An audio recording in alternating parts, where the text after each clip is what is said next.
人生は驚きの連続だ。10年ぶりの本店勤務。それでも驚きなのに、出社してみると、なんと大学時代の後輩で元カノと再会。そうか。彼女もこの銀行で働いていたのか。優秀な彼女だ。きっと頑張っているのだろう。別れた経緯はいい思い出とは言えないが、もう過去のことだ。懐かしさに口を開いた、その瞬間だった。ここでは私が先輩なの。新人のあんたは一生床掃除してろ。彼女は俺を見下したようにそう言い放ったのだ。俺は驚きつつも、はい、と返事をする。近頃の銀行は上下関係に厳しいのだろうか。まあ、先輩なのには変わりないし、床掃除は嫌いではない。俺は昔の記憶をたどってモップを見つけ、床を磨くことにした。昔よりずっと磨きやすいと考えていると、周りがざわついているが、気にしない。ついでに窓も磨こうかなんて思っていると、つかつかと誰かがやってきて俺に尋ねる。何してるんですかと。その後、元カノは自分が驚きの連続を体験することになるとは夢にも思わなかっただろう。俺の名前は加野久志。37歳の銀行員だ。10年ぶりに本社勤務となり、成り行きで窓拭きをしている。もちろん、清掃をしに来たわけではないのだが、大学卒業後、ずっと同じ銀行に勤めている。大学時代はよくぼーっとしてんなーと言われていた。だが、付き合いが深くなると続けて、その割には頭いいよなお前、と言われ、そう思ってもらえるのはありがたいことだった。もちろん、それはリップサービスというか、優しさなのだろうと思う。いつだって俺は優秀でも何でもなくて、目の前のことを一生懸命やっているだけなのだから。そして、俺はいつも周りに恵まれていた。俺が大学の出前授業ですっかり経済分野に夢中になった時だ。大学に行きたい。大学に行って経済を学びたい。そう言うと、両親は文句一つ言わず、家は決して裕福ではなかったのに協力してくれた。大学の成績が良かったのだって、しつこく質問に来る俺に面倒な顔一つせず、丁寧に教えてくれた先生たちや、危なっかしい俺を心配して、あれこれ面倒を見てくれた友人、そして先輩のおかげだ。とにかく俺は、運がいい。そんな俺を、なぜか大学の後輩だった元カノ、石原ゆめ子は、頭のいい裕福な家庭の子だと思ったらしい。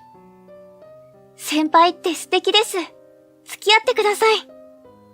俺はサークルの後輩だったゆめ子のことはよく知らなかった。取り立てて仲も良くなかったし、大して話したこともなかったと思う。ありがとう。けど、君のことをよく知らないんだ。俺は正直にそう言った。ゆめ子は確かに綺麗な子だった。でも、それだけで好きになるかといえば、違ったんだ。お試しでもいいです。ダメですか？そこまで言われたら断るのも不公平な気がして、俺はうなずく。ゆめ子は優しくて気が利いて頭が良かった。ゆめ子はいつだって俺の知らない華やかな世界を見せてくれる。俺は次第にゆめ子に惹かれるようになった。だが、問題が一つ。ゆめ子は浪費家だった。デート代は男が払うものですよと言われ、だいたい俺が払っていたのだが、ゆめ子のデートはとにかくお金がかかるのだ。ランチは俺の普段の食費の何倍だろうという値段だし、ねだられるものをすべて買えば1ヶ月分のバイト代が飛ぶ。俺は悩んだ末、正直に話した。悪いけど、金欠なんだ。するとゆめ子は笑ってこう返す。お小遣いが足りないならバイトしたらどうですか？いくらお金持ちだからって少しぐらい社会勉強した方がいいですよ。彼女の言葉に俺はひどく驚いた。え？お小遣いなんかないけど、全部バイトだよ。仕送りはあるけど、生活費ギリギリだよ。するとゆめ子も驚いた顔でこう返す。え？久さん、お金持ちなんでしょ？まさか。俺は奨学金で大学行ってるよ。は？大きな声を上げたゆめ子は、なぜか俺から素早く距離を取った。信じらんない。奨学金？貧乏人じゃない。一瞬、何を言われたのかわからなかった。思わず俺はゆめ子の顔をまじまじと見る。さっきまでのゆめ子とは別人だ。俺は一体、今までゆめ子の何を見ていたのだろう。首席だって言うから、お金持ちなんだと思ったのに、ブランド物だって持ってたし、服だってそこそこいいとこのだし、ややこしいことしないでよ。貧乏人のくせに首席とかマジでない。何の価値もないじゃん。おそらく財布のことだと思うが、このブランド物はもらい物だ。卒業する先輩が、お前もう少しマシな財布持ちなよ、とくれた財布。服も古着屋で買って、ほつれたら自分で何とかしていただけだったのだが、どうやら元はそれなりのものだったらしい。別れるから。もう話しかけないで。ああ、マジで時間の無駄だった。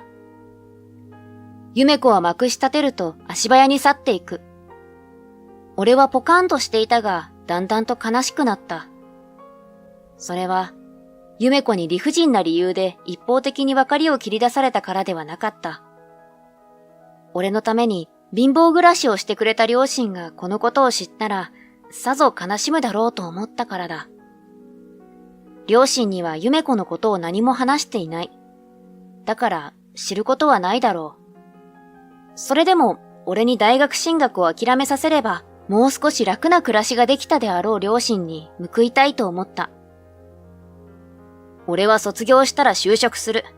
それまでにたくさん学ばなければ。そうして俺は学業にのめり込んだ。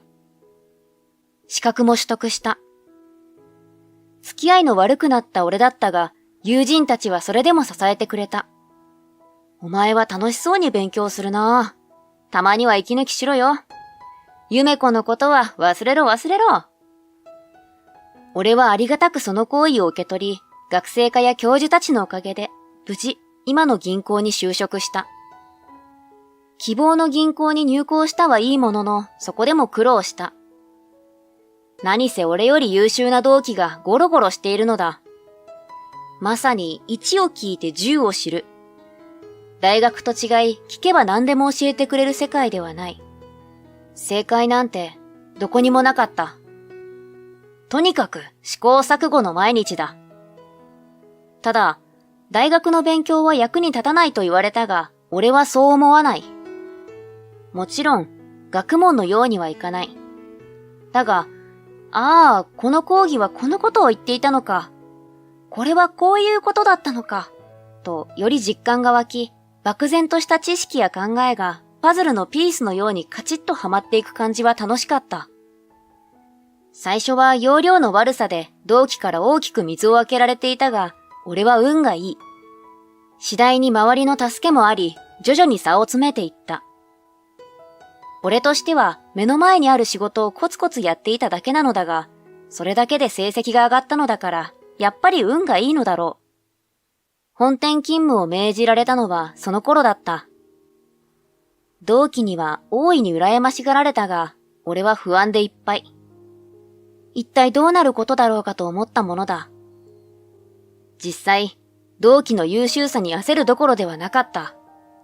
とにかく地方支店とは比べ物にならないぐらい世話しなく、動かす金額も桁違い。俺のように要領の悪い奴にとっては目が回りそうだった。それでも、やることは同じだ。俺は必死で食いついた。とにかく、目の前のことを、できることをコツコツやることだけに集中した。すると、その必死さにみんなが手を貸してくれるように。ここはこう攻めるんだよ。こっちの土地は値上がりするんじゃないか？ライバルは KN 銀行か。それなら、本店の連中は冷たいと散々脅されていたので驚いた。だが、そうではなかった。ここでも、俺は、運が良かったのだ。しかし上司は誰にでも助けられる俺を好ましく思わなかったらしい。やたら無理難題を押し付けてきた。必死で取り組むとそれがますます気に入らなかったらしい。ある日、上司に呼ばれこう言われた。君は随分優秀なようだから感動指定に推薦したよ。近々辞令が出る。俺は固まった。感動視点は海外の視点だ。破綻寸前の視点で行員のやる気も全くない地獄みたいなところだという。しかし、辞令が出てしまえば従うしかない。俺は目の前のことをしっかりやるというスタンスだけは崩さないようにしようと心に決めたのだった。赴任当初、俺は相当に苦労した。感動支店は本当に破綻寸前の状況だった。固い客は見事に周りのライバル会社に食い尽くされていた。不良債権は山積み。そして、本店と違い助けてくれる人間が本当にいないのだ。皆、どんよりとしたやる気のない目をしている。もうこうなったらやけだ。俺は、行員たちが嫌がる面倒な客を率先して引き受け、駆けずり回った。胃を壊すほど通い詰めると、さしもの面倒な客たちも動いてくれた。そして、渋る上司を説得し、ベンチャー企業に積極的に出資。その結果、なんとか債権を回収。これだけで5年かかった。だが、ほとんどやけくそで駆けずり回る俺を見て、同僚たちも何かを感じたのだろう。次第にやる気を出して一緒に頑張ってくれるようになったのだ。そうして必死にやっていると、運が不思議に向いてくるものらしい。ある日のこと。一人の女性が赴任してきた。名前は宮部香織。あまりに有能で上司に疎まれ、こちらに飛ばされてきたという噂だ。俺は喜んだ。そんな有能な人が来るなんて。香織は当初飛ばされたせいか俺たちを警戒していたが、俺の仕事に同行するとすぐに態度を改め積極的に動くようになってくれた。そこからはもうトントン拍子だった。香織はまさに1を聞いて10を知るような女性。何せ理解が早く、その上、説明もうまい。話し方はややきついが、俺のぼんやりした話し方と組み合わせると驚くほどうまくいくのだ。そのおかげで業績が伸び、今や海外支店の中でもトップクラス。そして俺は海外支店の任を解かれ、10年ぶりに本店に戻り、今、床磨きをしているってわけ。俺が床を磨きながら改装に浸っている間にも、ゆめ子は楽しそうに俺を罵倒した。あんなに貧乏だったのによく銀行は入れたわね。まさか同じ銀行に就職したなんて知らなかった。後から入ってきた人間より後に本社に来た気分はどう？などなど。周りはざわめきつつも驚きのせいか固まって何も言わない。床を磨き終わり、今度は窓でもと思っていると懐かしい声がした。何してるんですか？宮部課長？ゆめ子直属の上司、そして、かつての部下だった宮部香織が入ってくる。やあ、宮部さん、久しぶり。元気そうだね。懐かしさにニコニコしてしまう。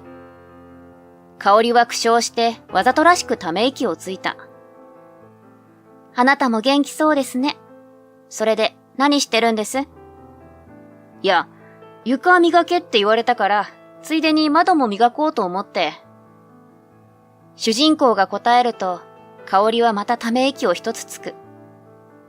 そして、夢子に向き直るとこう詰め寄ったのだ。どういうこと？新任の部長に床磨きって。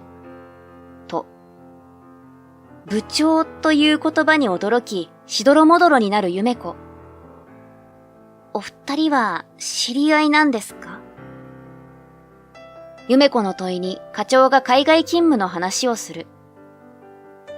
彼は部長で、私は課長でした。一足早く私は本店に帰ってきたの。この人は新任の部長よ。人事通達見てなかったの？香織の言葉に驚きで再び固まる夢子は青い顔でこう返す。別視点から来た平野人かと思って。まあまあ宮部さん、俺は気にしてないし。取りなす俺に宮部は、それ、あなたの悪い癖ですよ、ときっぱり告げた。たとえ部長じゃなくても床磨きさせるなんて立派な問題行動です。人事部に報告します。夢子は青くなってすがりつくが、香織はそれを無視する。雑巾片付けてください。もうすぐ朝礼ですよ。そう告げると、夢子は俺を連れてその場を去っていってしまった。これは、ただで済まないだろうな。女性である香織は、俺よりも理不尽な目に遭ってきている。だから、こういう行動には非常に厳しい。海外勤務時代も、顧客からの理不尽な申し出はきっぱり断り、俺は大丈夫だから、という俺に、あなたは良くても後輩が困るんです。とよく説教したものだ。そのおかげで職場は非常にいいものになった。俺もまだまだだな。俺は本当にいい部下を持ったのだとしみじみ思うのだった。あれから夢子は地方の支店に異動になった。俺への言動はきっかけに過ぎず、香織が調査すると後輩にさらに苛烈な問題行動をしていたことが明るみになり、それが問題視されたという。地方支店に行って、のぼせた頭を冷やしてらっしゃい。香織にそう言われ、夢子が異動になった次の日。俺は、本店の最寄り駅で夢子に待ち伏せされた。あんたのせいで異動になったじゃない。俺は、ため息をついた。宮部さんから聞いているだろう。俺に対する言動だけじゃないって。あれは指導よ。ちょっと大げさに言ってるだけ。ねえ、責任取ってよ。まだ私のこと好きでしょ？なんなら結婚してもいいわよ。夢子はそう言って急に甘ったるい声でしなだれかかってくる。大学時代なら嬉しかったかもしれない。でも、それはもう遠い過去のことだ。どうして？俺の両親は相変わらず貧乏だけど。でも、あなたは違うでしょ？仕送りしてあげてないの？してるよ。でも、両親のお金じゃない。俺のお金だ。実家が裕福じゃないのは変わらないよ。君が好き勝手に浪費できるお金はないんだ。昔も、今も。俺の言葉に、夢子はなおも食い下がる。浪費なんてしないわ。私、いい奥さんになる。結構だよ。君の目的が何かなんて、君に振られた時によくわかった。君の浪費癖もだ。それに、俺には奥さんがいる。だから、会うのはこれきりだ。もう職場も違うんだから。奥さんという言葉に、夢子はピクリと反応する。奥さん？だって指輪してないじゃない。手が荒れやすいからしてないだけ。君には関係ない。待って、後悔してるの。もう浪費なんてしない。必死で俺の前に立ちふさがる夢子だけど、残念ながら彼女への思いは、これっぽっちもないみたいだ。そうは思えないけど。さ、もう待ち伏せはこれきりだ。これ以上付きまとうなら容赦しない。俺はそう言うと、立ちすくむ夢子を押しのけて駅に入り、電車に乗った。ひどく不愉快な気分だった。だが、それも妻の顔を見ると無賛した。海外勤務についてきて、俺を一番に支えてくれた最愛の人が目の前にいる。こんな幸運なことはない。ただいま。おかえり。俺は幸せだ。あれから夢子は地方の支店に異動になったものの、高圧的な態度は変わらず、上司や同僚と衝突を繰り返し、結局辞めてしまった。私のレベルに合った仕事を探す。そういった夢子は転職を繰り返し、その度に給料は下がっているという。婚活もしているが、転職と同じ理由でなかなか長続きせず、友達や親に当たり散らすため、孤立していると大学の同窓会で聞いた。俺はかつて自分を手ひどく振った女性がそうなってしまったのを喜べない。なんだか人間の嫌な部分を見せられた気がして、ますます気がめいった。仕事の方は順調で、今も香織と二人三脚で頑張っている。彼女の有能ぶりは本当に素晴らしいもので、ぜひ将来は出世してほしいと思う。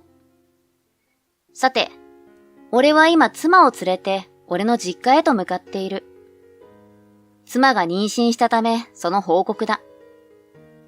かつてはボロアパート住まいだった両親も俺の仕送りをため、家を建ててそこで暮らしている。二人暮らしのためそこまで大きい家ではないが、庭付きのこじんまりした素敵な家だ。ただいま。俺は妻を連れて家に入った。あらあらいらっしゃい。よく来たわね。今日はごちそうだぞ。ドアが開くと、そこには俺よりも妻と仲がいい俺の両親が満面の笑みで立っていた。ふと孤立しているらしい夢子を思い出す。妻を、今の幸せを守るため突き放してしまったが、夢子も理想ばかりにとらわれないで周りの人を大事にしてほしいと思うのだった。そうすればきっと運が向く。俺のように。